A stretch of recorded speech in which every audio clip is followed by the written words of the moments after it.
ಮೇ 16ರ ಶನಿ ಅಮಾವಾಸ್ಯೆ ನಿಮ್ಮ ರಾಶಿಗೆ ಅದೃಷ್ಟ ತರಲಿದೆಯಾ?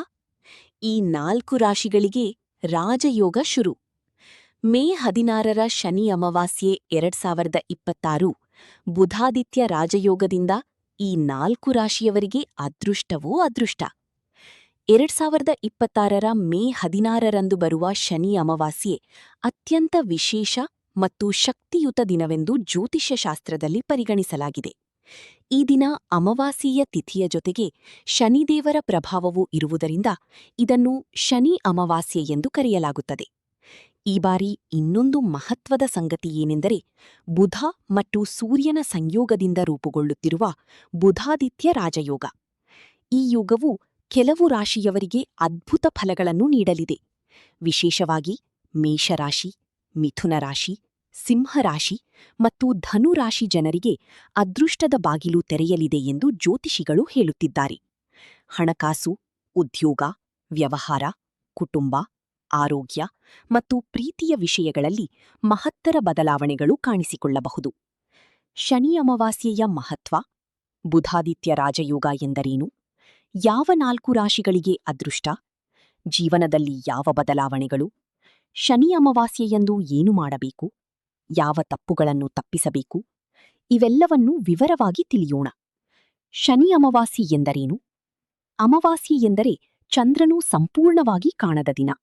ಈ ದಿನ ಮನಸ್ಸಿನ ಶಕ್ತಿ, ಆಧ್ಯಾತ್ಮಿಕ ಶಕ್ತಿ ಮತ್ತು ಕರ್ಮಫಲಗಳ ಪ್ರಭಾವ ಹೆಚ್ಚು ಎಂದು ನಂಬಲಾಗಿದೆ.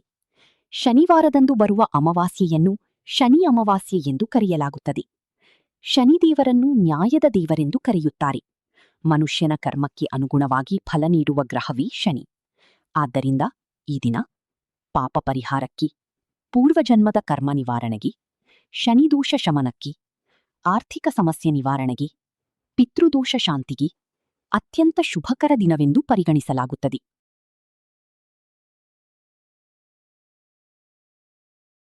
ಬುಧಾದಿತ್ಯ ರಾಜಯೋಗ ಎಂದರೇನು? ಜ್ಯೋತಿಷ್ಯಶಾಸ್ತ್ರದಲ್ಲಿ ಸೂರ್ಯ ಮತ್ತು ಬುಧ ಒಂದೇ ರಾಶಿಯಲ್ಲಿ ಸೇರುವಾಗ ಬುಧಾದಿತ್ಯ ರಾಜಯೋಗ ನಿರ್ಮಾಣವಾಗುತ್ತದೆ. ಇದು ಅತ್ಯಂತ ಶಕ್ತಿಯುತ ಯೋಗಗಳಲ್ಲಿ ಒಂದು. ಈ ಯೋಗದ ಪರಿಣಾಮವಾಗಿ ಬುದ್ಧಿವಂತಿಕೆ ಹೆಚ್ಚುತ್ತದೆ, ಮಾತಿನ ಪ್ರಭಾವ ಹೆಚ್ಚುತ್ತದೆ, ಹಣಕಾಸಿನ ಸ್ಥಿತಿ ಉತ್ತಮವಾಗುತ್ತದೆ, ಉದ್ಯೋಗದಲ್ಲಿ ಪ್ರಗತಿ ಸಿಗುತ್ತದೆ, ಸರ್ಕಾರಿ ಕೆಲಸಗಳಲ್ಲಿ ಯಶಸ್ಸು ದೊರೆಯುತ್ತದೆ, ಸಮಾಜದಲ್ಲಿ ಗೌರವ ಹೆಚ್ಚುತ್ತದೆ.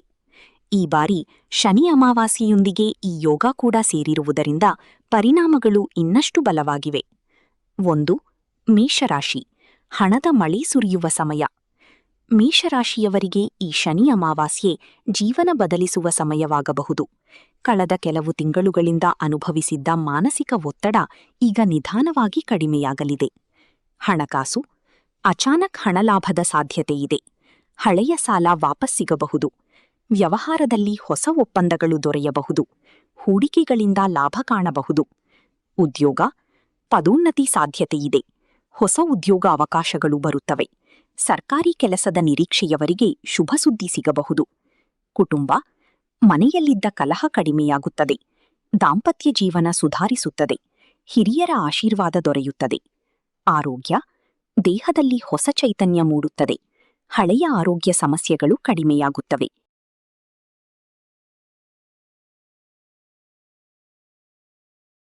2. ಮಿಥುನ ರಾಶಿ, ಅದೃಷ್ಟದ ಚಕ್ರ ತಿರುಗಲಿದೆ. ಮಿಥುನ ರಾಶಿಯವರಿಗೆ ಬುಧಾದಿತ್ಯ ರಾಜಯೋಗ ಅತ್ಯಂತ ಲಾಭದಾಯಕವಾಗಿದೆ.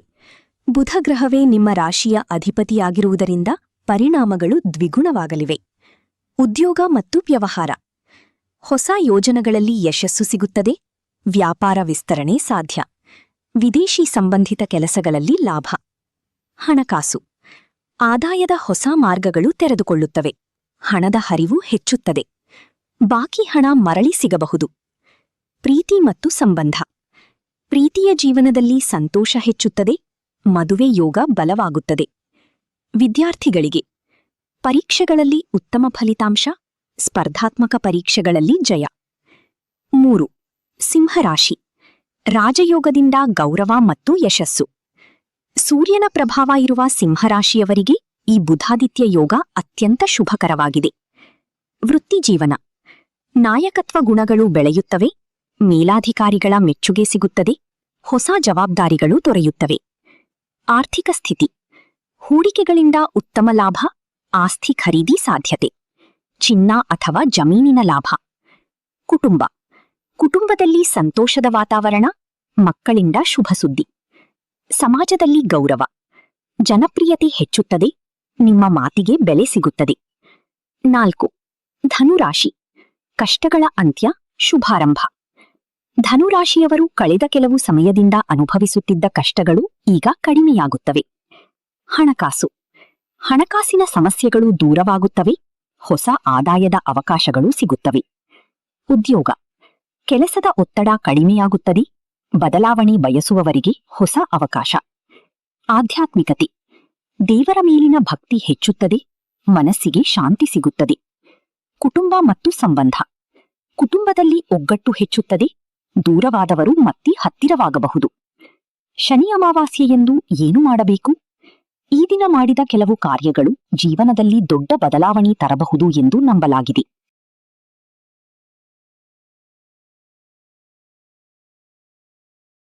ಬೆಳಗ್ಗೆ ಬೇಗ ಎದ್ದು ಸ್ನಾನ ಮಾಡಬೇಕು. ತಿಲ ಅಥವಾ ಕಪ್ಪು ಎಳ್ಳು ಹಾಕಿದ ನೀರಿನಿಂದ ಸ್ನಾನ ಮಾಡಿದರೆ ಶನಿ ದೋಷ ಕಡಿಮೆಯಾಗುತ್ತದೆ. ಶನಿದೇವರ ಪೂಜೆ ಮಾಡಬೇಕು. ಎಳ್ಳೆಣ್ಣೆ ದೀಪ ಹಚ್ಚಿ, ಕಪ್ಪು ಎಳ್ಳು ಅರ್ಪಿಸಿ, ಓಂ ಶಂ ಶನೈಶ್ಚರಾಯ ನಮಃ ಮಂತ್ರ ಜಪಿಸಬೇಕು.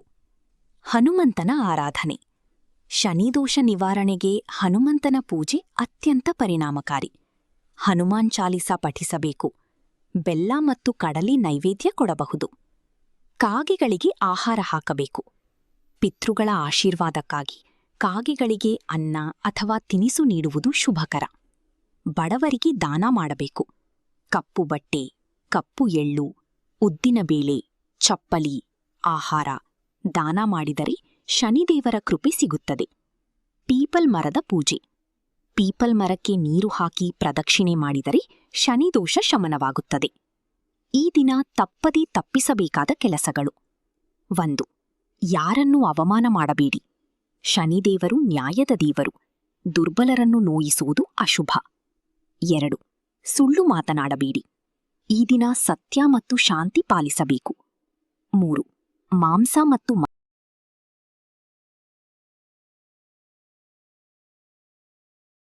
ವಿದ್ಯಾರ್ಥಿಗಳಿಗೆ ವಿಶೇಷ ಫಲ. ಏಕಾಗ್ರತೆ ಹೆಚ್ಚುತ್ತದೆ, ಓದಿನಲ್ಲಿ ಆಸಕ್ತಿ ಬರುತ್ತದೆ, ಸ್ಪರ್ಧಾತ್ಮಕ ಪರೀಕ್ಷೆಗಳಲ್ಲಿ ಶುಭ ಫಲ. ಮಹಿಳೆಯರಿಗೆ ಶುಭ ಸೂಚನೆ: ಕುಟುಂಬದಲ್ಲಿ ಸಂತೋಷ, ಆರೋಗ್ಯ ಸುಧಾರಣೆ, ಆರ್ಥಿಕ ಸ್ಥಿರತೆ, ಮಕ್ಕಳಿಂದ ಸಂತೋಷದ ಸುದ್ದಿ. ಉದ್ಯಮಿಗಳಿಗೆ ಮಹಾಲಾಭ, ಹೊಸ ಗ್ರಾಹಕರು ಬರುತ್ತಾರೆ, ಹಳೆಯ ಸಮಸ್ಯೆಗಳು ಪರಿಹಾರವಾಗುತ್ತವೆ, ಹಣದ ಹರಿವು ಸುಧಾರಿಸುತ್ತದೆ. ಕೊನೆಯ ಮಾತು: 2026 ಮೇ 16 ಶನಿ ಅಮಾವಾಸ್ಯೆ ಮತ್ತು ಬುಧಾದಿತ್ಯ ರಾಜಯೋಗ ಕೆಲವು ರಾಶಿಯವರಿಗೆ ಜೀವನ ಬದಲಿಸುವ ಅವಕಾಶವನ್ನು ನೀಡುತ್ತಿದೆ. ವಿಶೇಷವಾಗಿ ಮೇಷ, ಮಿಥುನ, ಸಿಂಹ ಮತ್ತು ಧನುರಾಶಿಯವರು ಈ ಸಮಯವನ್ನು ಸದುಪಯೋಗಪಡಿಸಿಕೊಂಡರೆ ಅದ್ಭುತ ಯಶಸ್ಸು ಪಡೆಯಬಹುದು. ಆದರೆ ಜ್ಯೋತಿಷ್ಯ ಫಲಗಳ ಜೊತೆಗೆ ನಮ್ಮ ಪರಿಶ್ರಮ, ಸತ್ಯನಿಷ್ಠೆ ಮತ್ತು ಧರ್ಮದ ಮಾರ್ಗವೂ ಅಷ್ಟೇ ಮುಖ್ಯ. ಶನಿದೇವರು ಕರ್ಮಕ್ಕೆ ತಕ್ಕ ಫಲ ನೀಡುತ್ತಾರೆ ಎಂಬುದನ್ನು ಮರೆಯಬಾರದು. ಈ ಶನಿ ಅಮಾವಾಸ್ಯೆಯಂದು ಪೂಜೆ ಮಾಡಿ, ದಾನ ಮಾಡಿ, ಹಿರಿಯರ ಆಶೀರ್ವಾದ ಪಡೆಯಿರಿ, ಸತ್ಕಾರ್ಯಗಳಲ್ಲಿ ಭಾಗವಹಿಸಿ. ಆಗ ಜೀವನದಲ್ಲಿ ಹೊಸ ಬೆಳಕು ಕಾಣಬಹುದು. ನಿಮ್ಮ ರಾಶಿ ಯಾವುದು? ಕಮೆಂಟ್ ಮಾಡಿ. ವಿಡಿಯೋ ಇಷ್ಟವಾದರೆ ಲೈಕ್, ಶೇರ್ ಮತ್ತು ಸಬ್ಸ್ಕ್ರೈಬ್ ಮಾಡುವುದನ್ನು ಮರೆತಬೇಡಿ.